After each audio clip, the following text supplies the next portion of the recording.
بسم الله الحمد لله والصلاة والسلام على رسول الله. السلام عليكم ورحمة الله وبركاته. ما أنت وحندتك الصوماليات halkan usoo istaagay in aan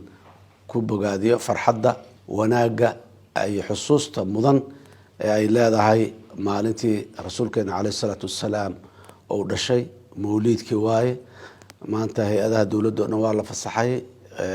qaanuunka dalkan ay ka mid tahay maalinta mawliidka maalin fasax inay tahay public holiday waxa afka qalaad lagu yiraahdo marka dadka Soomaaliyeed meel kastoo joogaan kuwa shaqada fasaxa ka ah kuwa kalaba waa ugu hambalyeynayna waana ku bogaadinaynaa maanta oo kale waa maalin xusuus mudan farxad mudan maantii uu dhashay rasuulkeena subhanahu alayhi salatu wassalaam waaye maanta waa maalinta ugu muhiimsan oo inaan soo xasuusana ay tahay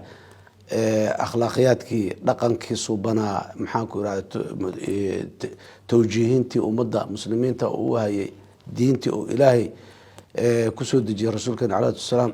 quraan kariimka ah iyo rasuulka intuu joogo hoggaankiisa subhanahu iyo dadku inaan xusno ka sheekeyno ka hadalno isxasuusino maalin mudan waay nabi maxamed calayhi salaatu wassalaam muddadii uu ummadda uu noolaa adduunyada uu joogay maalintii maxaan ku iraahday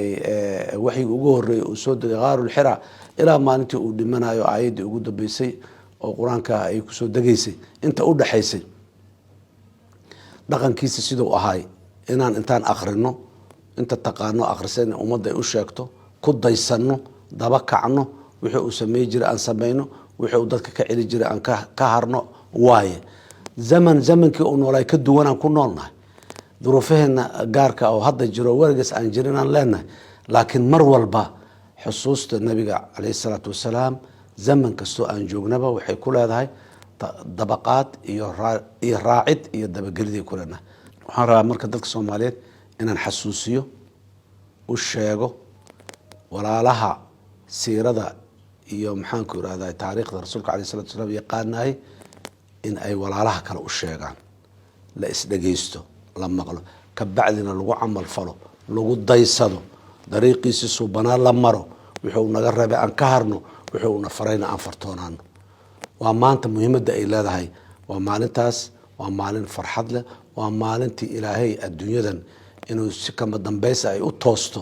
oo ilaahay oo muxuu ahaa awaamirtiisa iyo wanaagiisa uu ku soo degay naxariistiisa ay ku timiday naxariistaas maanta oo kala bilaabatay oo rasuulka dhalashadiisa ka soo bilaabatay inaan ku faraxno